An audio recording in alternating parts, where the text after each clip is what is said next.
हाल ही में बिहार के मतदाता सूची संशोधन के विरोध में विपक्ष ने बुधवार को बिहार बंद बुलाया। कांग्रेस सांसद राहुल गांधी भी विरोध प्रदर्शन में शामिल होने के लिए पटना पहुंचे थे। प्रदर्शन के दौरान राहुल गांधी गाड़ी पर सवार होकर ईसी के ऑफिस के लिए निकल रहे थे कि एक घटना सबको चौंका देती है। कांग्रेस नेता कन्हैया कुमार और निर्दलीय सांसद पप्पू यादव को मंच पर चढ़ने नहीं दिया जाता।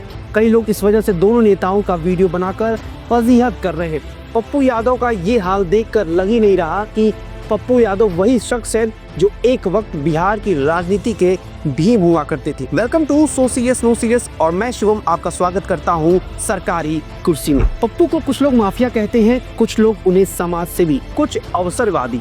लेकिन आज न हमें कोई उन्हें टैग देना है, ना ही कोई आरोप लगाना है। आज केवल हम पप्पू यादव को स्कैन करने वाले हैं, तो जुड़े रहिए हमारे साथ। बिहार की राजनीति में कई चेहरे आए और गए, लेकिन कुछ नेता ऐसे हैं जिन्होंने न केवल जनता के बीच अपना विशेष पहचान बनाया, बल्कि सत्ता और संघर्ष दोनों के प्रतीक बन गए।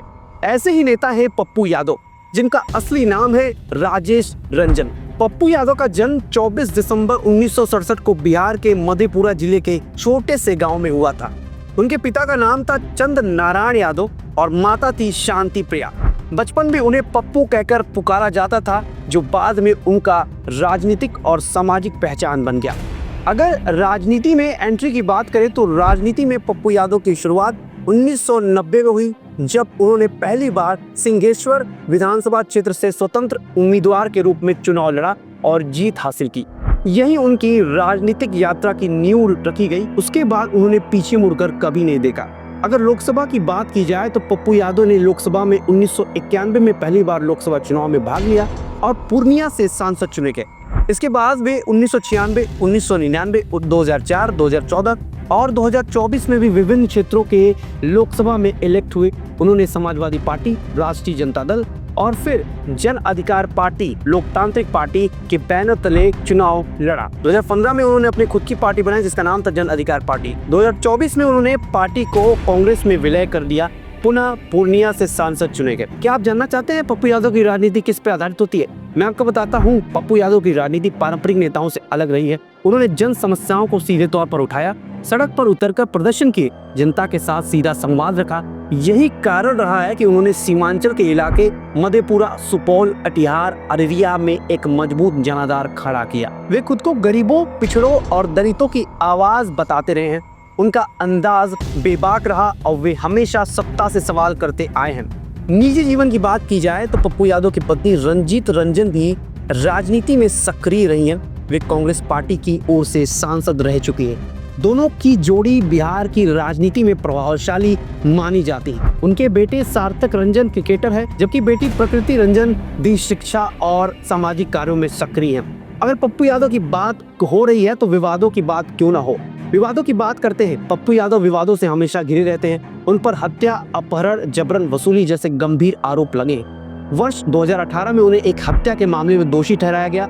2021 में भी उन्हें एक पुराने अपहरण मामले में गिरफ्तार किया गया था। उनके खिलाफ 20 से अधिक आपराधिक मामले दर्ज हैं। हालांकि इनमें से अधिकांश में वे बरी हो चुके हैं और केस लंबित है।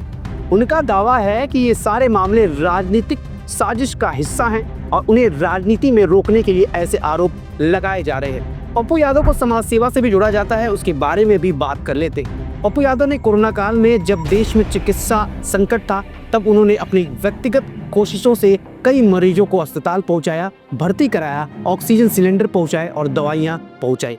वे खुद एम्बुलेंस चलाकर मरीजों की मदद करते देखे गए। उनकी इस भूमिका को सराहना पूरे देश में हुई और सोशल मीडिया पर उन्हें जननायक तक कहा गया। उन्होंने गरीबों के लिए राशन, कपड़े और शिक्षा की व्यवस्था भी की। तो देखिए, पप्पू यादव का जो ब्यौरा है ये सारा हमने आपको बता दिया। इस बिहार विधानसभा चुनाव 2025 में पप्पू यादव कांग्रेस में और मजबूत पकड़ चाहते हैं और अपनी पार्टी का विलय और मजबूती से चाहते हैं। उनके सामने नीतीश कुमार, तेजस्वी यादव और वोट काटने की पार्टी जो आजकल कही जा रही है जनसराज पार्टी, उनके सामने 3 मजबूत विपक्ष हैं।